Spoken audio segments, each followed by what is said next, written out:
Hey guys, welcome to Smack Talk Wrestling Reviews. I am your host, Boise, and this is NXT Review. Before we get started in the review, guys, I just want to have a quick message to you. We will have a NXT UK review. It just won't be tonight. I know I usually do NXT UK and NXT on the same night, but it's just absolutely chaotic right now for me, and I just don't have the time to do two reviews, especially with NXT UK being a 2-hour show, really.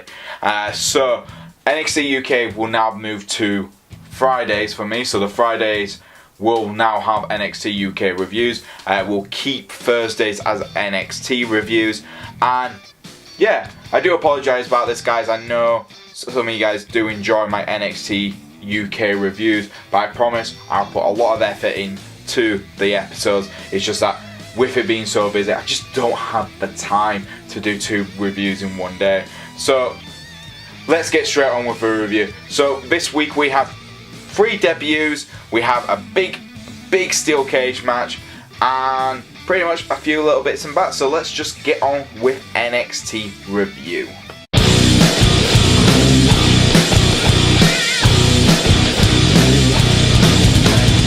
So we kicked off with the tag team match of Shirai and Dakota Kai taking on 2 of the 4 horsewomen of MMA, Duke and Shafir. I am apologising now for all the absolutely butchering of people's names. I am absolutely dead. But yes, I'm just going to call these 2 the horsewomen for now, just because it will be a lot quicker. This was all started last week when Shirai and Dakota Kai said, look, we're putting a challenge to him. William Regal approved it, and this was the match. Little bit surprised, to be honest with you guys, mainly because the match was very short compared to what you expect from this type of match, especially when it's a debut of 2 of 4 horsewomen. They made it a big thing, the 4 horsewomen of WWE and the 4 women of MMA. So, how did they do? They did alright, to be honest with you. For the first proper match on NXT TV, they looked really well in the ring. They dominated the majority of the ring. I've got to give Dakota Kai props for being the best seller in this match. Her selling was absolutely fantastic. She made every move she took look absolutely painful, and that's just absolute credit to her. Superstar who knows her role in this match is to be the one who builds up the tension, gets the hot tag in, and gets the to get Shirai that hot, popular beat down victory. But it did work for me. Shirai came out looking like an absolute superstar. Dakota Kai's selling and absolute workmanship just looked fantastic, and I've got to give both horsewomen, even though they had their first match, it ended in defeat, which was a big surprise for me. Debut match, you think they've been pushing the 4 horsewomen of MMA for some time at WWE, and they come out and lose. Bit of a surprise. That's kind of what you want to see sometimes. I've been complaining about Ronda Rousey being booked OP, but no, they've actually booked everyone who's in NXT correctly. It's surprising, isn't it, how NXT is much better booked. But yeah, they did come out with Shayna Baszler's entrance music, which I thought was a bit of a come on guys, put some effort in. But no, I'm not going to complain too much. This was a good match, good introduction for these 2. Shirai came out looking like an absolute superstar, like I said, and Dakota Kai gets my MVP for this match. The grade I'm going to give it a solid 6 out of 10. Not the longest match in the world, but what it did very, very well. Next up, we had the debut of Dominik, and like I keep saying, I apologise for butchering his last name, Dijakovic. I'm just going to call him Dominik. He's the guy who's had the montage videos hitting NXT for some time. He's been a big deal on the indie scene.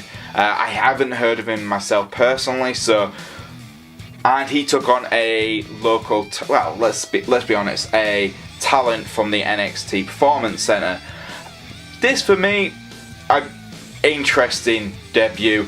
He he completely dominated, did Dominik. He made the other guy look absolutely destroyed. And like they say, he's like 6 foot odd.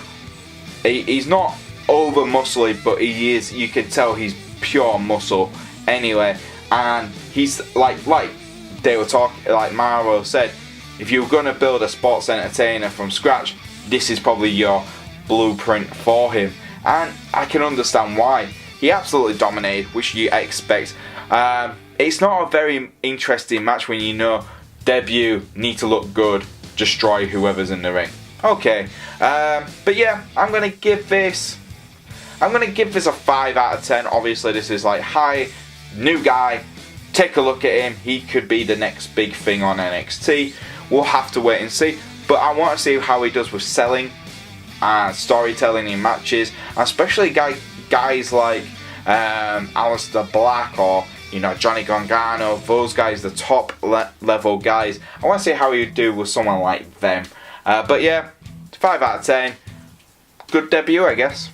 Next up, we had Heavy Machinery in a match, and this is a warm-up match for next week, where they take on the Undisputed Era for the NXT Tag Team Championships. They took on a team of, again, talent from the development. I'm not sure if they're just local. I think they were local talent, to be honest with you. I've never seen these guys before.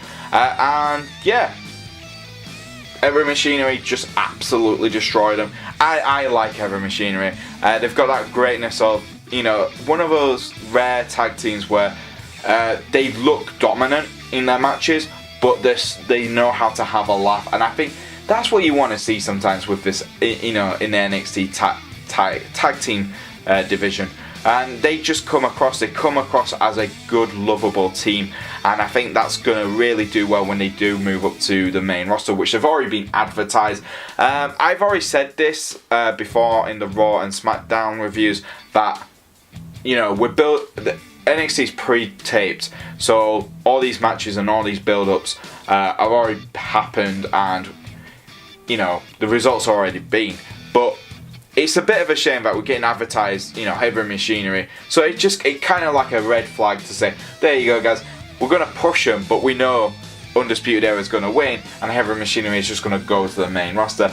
Bit of a shame, but yeah, Undisputed Era did come out during their match anyway, and Heavy Machinery did leave them a message by absolutely destroying the tag team they were taking on. I'm going to give this match a 5 out of 10. It really, if Undisputed Era got into the ring after that they won, after Heavy Machinery won the match, that would have probably given it a 6. But because it was just a stare down, I just found it to be like average.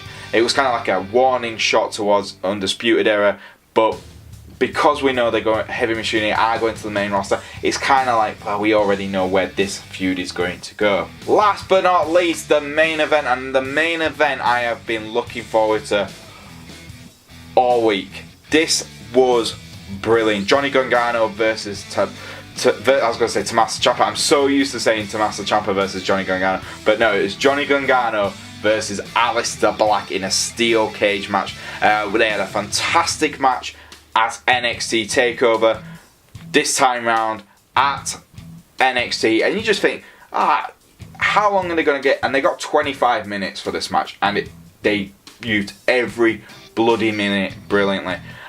It started off with Aleister Black getting into the ring. Before he could even get into the steel cage structure, Johnny Gargano came out of nowhere and started beating the crap out of him. I like this new aggressive heel Johnny Gargano. I think it really suits his character. I love the downfall from a hero kind of character to the villain he despises the most in Tommaso Ciampa. They are mirrors of each other right now. And it really works. It really, it's great storytelling at its best. And I think that's where NXT really sells the shows here. Especially with top guys like Johnny Gargano, Tommaso Ciampa, Aleister Black, Adam Cole, Ricochet. They just know how to put them in these really unique storytelling environments, and they just run with it. And that's what we got tonight.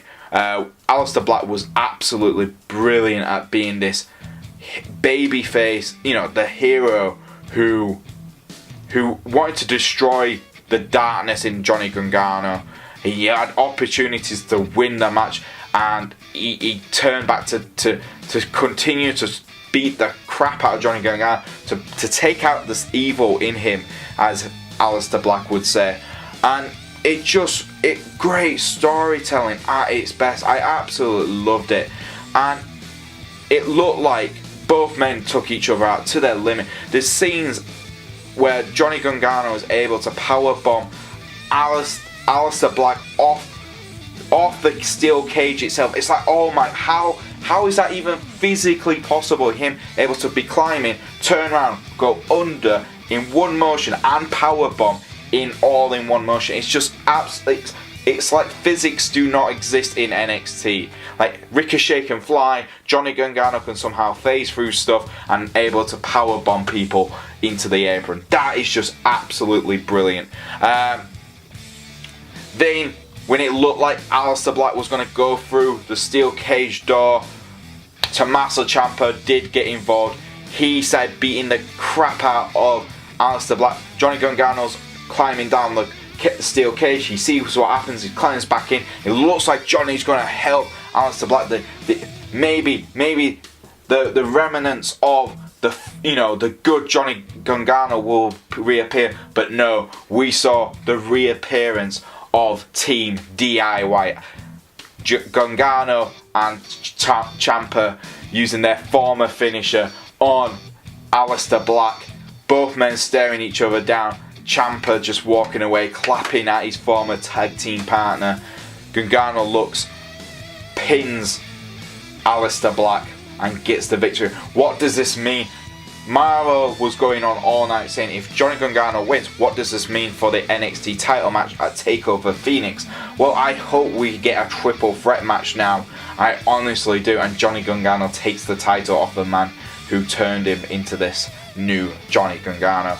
I'm going to give this match a 9 out of 10. It was bloody brilliant. It's probably for me the best NXT match of the year, just for the show, not takeovers, because takeover matches are just off the hook. This felt like a takeover match on the show, on NXT itself. So yeah, 9 out of 10. It's going to definitely get my NXT TV match of the year award as well. Just, these guys absolutely killed it. And there you go, guys. That was my NXT review for this week. Bloody loved it. I think NXT again is just killing it. I like that they're in their own little bubble, and William Regal is still GM. We still have GMs on 205 and on NXT UK and NXT, because I think both shows need GMs. I think Raw and SmackDown, I think SmackDown needed to keep Edge, but that's for another video. But for me, this was a good episode. Good debuts. We had a brilliant main event, probably an NXT level main event in my opinion. So the final score for this week is going to be an 8 out of 10, mainly because that main event just absolutely killed it. And there you go, guys. What was your favourite part of NXT this week? Leave it in the comments below. Come on, guys. If you do like our videos, don't forget to like, subscribe and press that bell to keep notified. If you want to follow us on Twitter, you can do. It's at Smack Talk YouTube. And if you want to follow us on Instagram, it's at Smack Talk Wrestling 2017. And if you want to follow me on the old Twitter, it's at Boise88. And I'll see you guys next time on Smack Talk Wrestling Reviews.